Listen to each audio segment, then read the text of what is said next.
안녕하세요. 재밌는 만화에 보면 약해 보이는데 사실 너무 강한 적이 나오죠.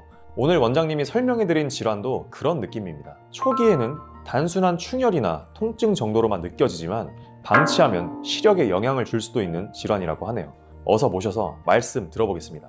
벌써 네 번째 인사드리는 더원 서울안과의 박운철입니다. 오늘은 한 번쯤 모두 경험하셨을 이 눈의 흰자의 충혈 관련된 질환을 제가 가져왔습니다.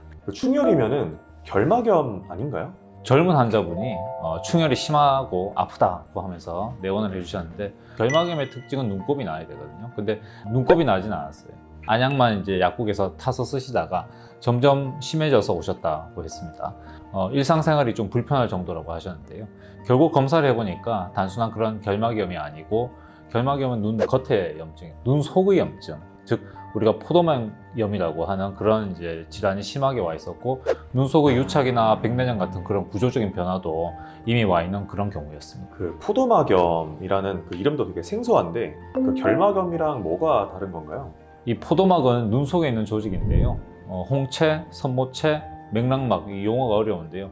혈관이 풍부하고 색소가 많은 눈의 중간층을 이루고 있는 그런 구조고, 이 부위에 염증이 생기는 거 우리가 포도막염이라고 하는데, 대개는 눈 속에 염증이 생기는 것을 통칭해서 일컫는 게 포도막염이라는 용어가 되겠습니다. 결막염보다는 훨씬 더 이제 깊고 심한 문제라고 보시면 되겠습니다. 원인이 다양한데요. 세균이나 바이러스 같은 이제 감염 때문일 수도 있고, 더 많은 경우는 류마티스 질환과 같은 이제 자가 면역성의 원인에 의해서 생기는 질환이다, 이렇게 보시면 되겠고, 경우에 따라서는 이제 전신 질환과 관련되어 있는 그런 경우도 꽤 있습니다. 그러면 이거는 결막염이 아니다, 의심해야 되는 신호가 있나요? 이 포도막염의 가장 흔한 증상은 눈충혈, 통증, 시력저하, 이렇게 세 가지 정도 되겠습니다. 근데 결막염하고 다른 점은 단순히 빨갛기만 한 게 아니고 눈 속이 아프다, 이런 이제 느낌이 드는 경우가 많은데요. 시력이 떨어지거나 빛이 번져 보이고 눈부심이 심해지는 이제 그런 증상도 나타나게 됩니다. 이 심한 경우에는 빛을 보기 막 힘들 정도로 불편하거나, 간혹 심한 염증으로 인해서 안압까지 높아지면은 두통까지 올 수 있는 그런 이제 경우가 있고요. 그래서 단순 충혈이랑은 뭔가 좀 다르다는 느낌이 들면은 꼭 검사를 받아보셔야 됩니다. 그럼 이 질환은 많이 위험한 질환인가요? 이 포도막염의 특징은 단순히 아프고 한번 아프고 지나가는 그런 이제 감기 같은 그런 병이 아니라는 점인데요.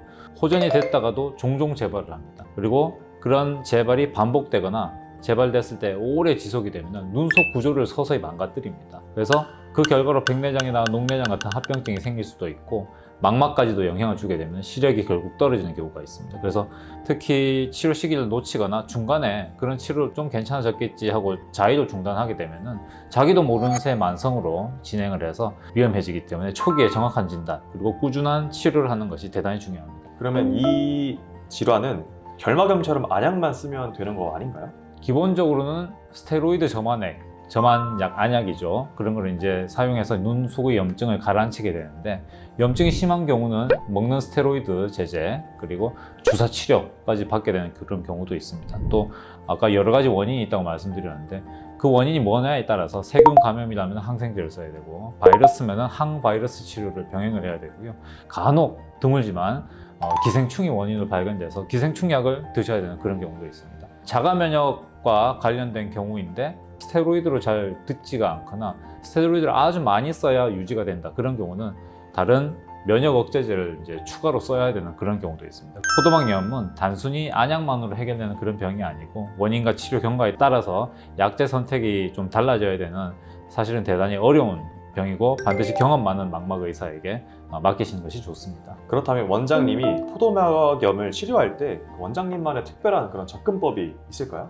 네, 저는 포도막염을 치료할 때 단순히 스테로이드 점안으로 끝내지 않고 염증 원인에 따른 맞춤 약물 조합, 재발 방지를 하기 위한 어떤 장기 관리, 필요하다면 면역 억제 치료까지 이제 포함을 해야 되는데, 결국에는 목표는 좋은 시력을 최대한 보호하는 것이 되겠습니다.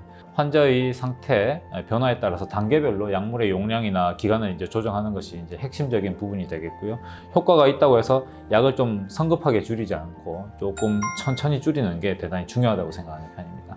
그러면 이 질환은 한번 치료하면 끝나는 병인가요? 아니면 계속 관리해야 되는 병인가요? 자가 면역과 관련된 경우라면 증상이 좋아졌다가도 뭔가 컨디션이 나빠지거나 그럴 때 다시 이제 반복적으로 재발할 수 있는 그런 질환이 되겠고, 한번 나았다고 끝이 아니고 정기적으로 계속 상태를 점검을 하면서 뭔가 나빠지는 시기에는 치료를 해야 되는 그런 이제 질환이고, 환자분들 중에는 약을 좋아졌다고 이제 임의로 중단하는 그런 경우가 있는데, 그렇게 하면 재발 위험이 이제 높아지는 거고요. 경험 있는 의사와 상의를 하면서 치료를 꾸준하게 이어가는 게 시력을 지키는 데 있어서 가장 중요한 질환이 되겠습니다.